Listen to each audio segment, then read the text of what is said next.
Hello from the beautiful city of Zurich. I'm on my way to the office of Caru, an age-tech startup located right here in the city, to interview their co-founder and CEO, Susanne Droescher. Check it out.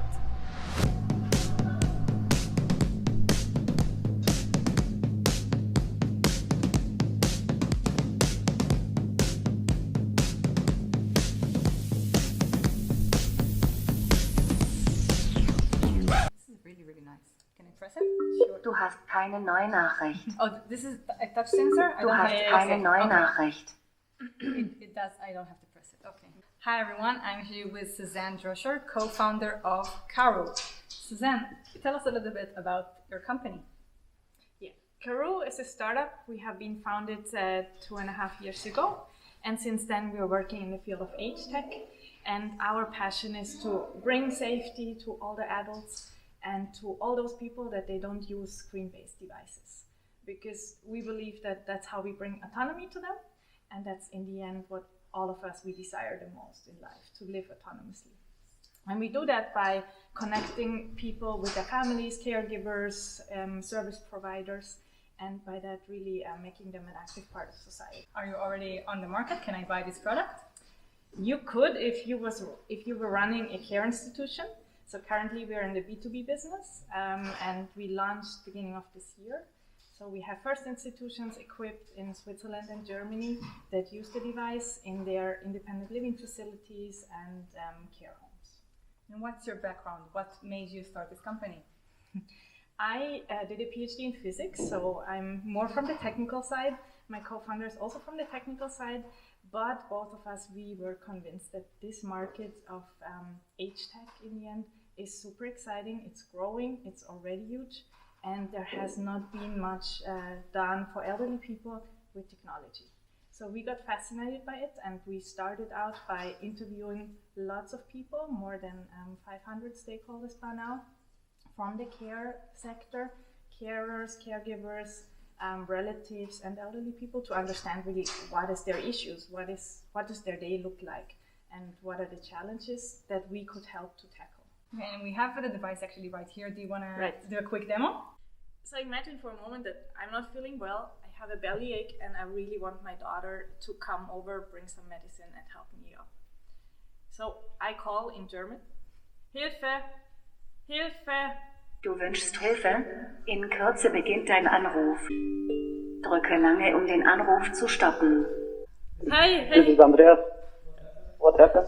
Hey Andreas, I'm really not feeling well. Could you please stop by after work and bring me some pills for my bellyache? Okay, we'll do so. We'll be there in 5 minutes. Great, thanks. So that's how you interact with it. You don't need to touch the device and so on. What we found in the beginning is that really a lot of products for elderly people are not built with the focus on good design. So we figured out that this is really something that we want to work on, and we want to show our appreciation for older people also by really making a nice product and a beautiful product.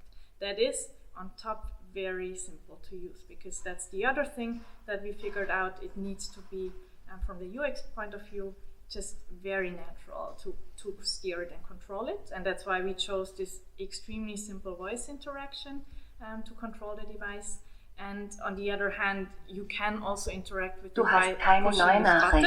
Actually, the resident can send or receive voice messages from outside, from family, again from caregivers, from the community. What makes Caru so unique?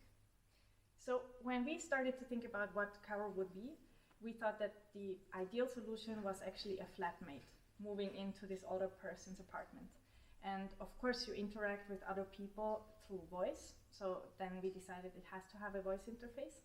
But on the other hand, if you live with someone, you also feel a lot, like just from ambient parameters, whether this person is fine, whether everything is going on as usual, or the behavior has changed. So on top of the voice interface and the interaction with other humans, we also included a set of sensors that monitor the ambient and detect whether there's any anomalies in the resident's behavior, and of course then give out also some information to the external. What types of sensors? This is a very small device, so I don't know. It's really packed. So it's humidity, temperature, light, noise level, and the air quality. And from this we can we can infer the activities of, well, daily living from people. And what's the price point? How much does this device cost? It's very comparable to the emergency buttons that you know. So it's a monthly fee? It's a monthly fee and a one-off fee for the hardware. So Susanne, what's your funding situation? So far we have been running with the seed money. Currently we're raising a Series A round. We're about to close the Series A end of Q1 next year. Do you want to share with us how much space do you still have left on this round? Well, we still have space for around 2 million there. Okay, so investors with spare 2 million euros. Yeah. And you can contact Susanne. And are you also looking for more employees?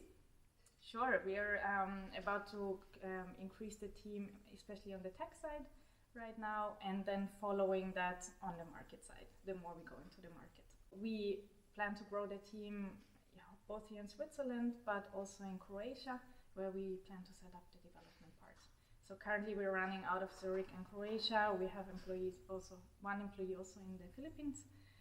So we really set up the team internationally, and that's also what is kind of making us maybe special, that we are extremely remote company. So you see there's not so many people in the office, not so many desks. That's because a lot of people are working from other places. Thank you so much, Susanne, for your time. I know you have a very busy day ahead of you. I appreciate you making the time to talk to me today. Thanks for having us, and thanks for being here. And lots of luck with continuing this venture. Thank you.